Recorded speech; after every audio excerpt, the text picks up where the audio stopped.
Hello everyone. Today we are here with our second chapter, economic methods and economic questions. So the first concept which comes into this chapter is the scientific method. Scientific method क्या होता है? देखो, scientific method एक ऐसा process है जो economist use करते हैं दो चीज़ों को करने के लिए। एक, मॉडल्स डेवलप करने के लिए। मॉडल्स का मतलब है ये वर्ल्ड, और इकोनॉमिस्ट इस वर्ल्ड को एज अ मॉडल ट्रीट करते हैं, और मॉडल्स को वो थ्योरी भी कहते हैं। ठीक। एंड उन मॉडल्स को वो टेस्ट करते हैं डेटा के साथ, इस वर्ल्ड से डेटा कलेक्ट करना। ठीक है। एंड वो इस वर्ल्ड को मॉडल कहते हैं, और इस वर्ल्ड से यानी कि इस मॉडल से वो डाटा को तैयार करते हैं। देन उस डाटा से वो प्रिडिक्शंस लगाते हैं जिसको हम हाइपोथेसिस कहते हैं। Hypothesis means predictions from data. ठीक। डेटा सभी जानते हैं, डेटा मतलब statistics use to describe world, यानी कि statistics use to describe model, it is called data. ठीक। एम्पेरिकल एविडेंस क्या है? The set of facts establish by measurement and observation. तो ये ऐसे फैक्ट्स का सेट होता है जो मेजरमेंट से निकल के आता है या फिर ऑब्जर्वेशन से निकल के आता है, एविडेंस। ठीक। अब हम सभी जानते हैं व्हाट इज़ मीन। मीन तो सभी को पता है, एवरेज होती है, जिसका फॉर्मूला होता है एक्स बार से डिनोट करते हैं। फॉर्मूला होता है सम ऑफ द आउटकम्स अपॉन में नंबर ऑफ आउटकम्स। अब इम्पॉर्टेंट टर्म्स आती हैं जो होती हैं कॉजेशन एंड कोरिलेशन।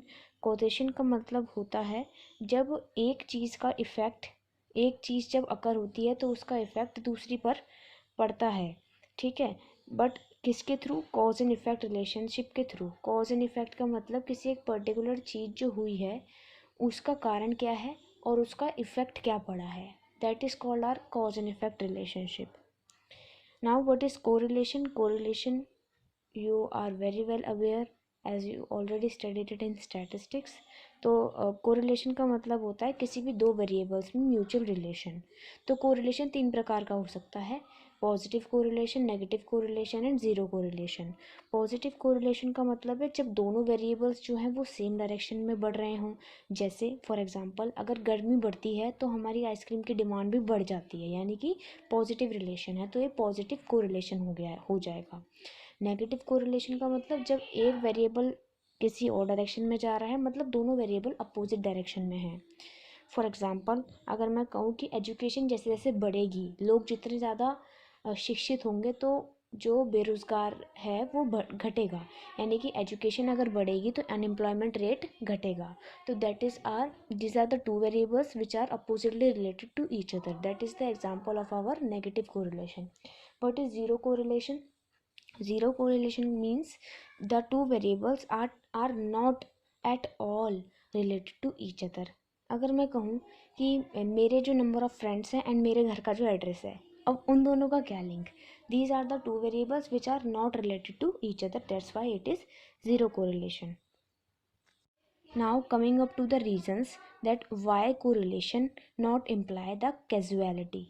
तो दो रीज़न है कि कोरिलेशन से हम कैजुअलिटी का पता नहीं लगा सकते। ठीक।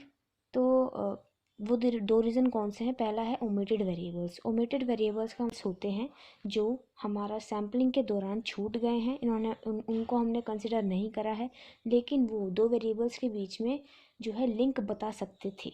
जैसे एग्जांपल, एक यहाँ पर फर्म है जिसका नाम है वॉलमार्ट। तो वॉलमार्ट ने अपनी सेल्स को इंक्रीज़ करने के लिए अपने एड्स में रेड इफ़ेक्ट का यूज़ करा था, एंड कोइंसिडेंटली उनका जो रिवेन्यू है वो उस टाइम पर बढ़ गया। बट वो जो रिवेन्यू उनका बढ़ा था वो एड्स को यूज़ करने से, जो एड्स में उन्होंने रेड इफ़ेक्ट डाला था उसको यूज़ करने से नहीं बढ़ा था, वो क्रिसमस के टाइम पर उनकी सेल बढ़ गई थी। तो एक्चुअली में जो वेरिएबल था जो उनसे छूट गया था, जिसको वो कंसिडर नहीं करे, वो था हमारा क्रिसमस सीज़न।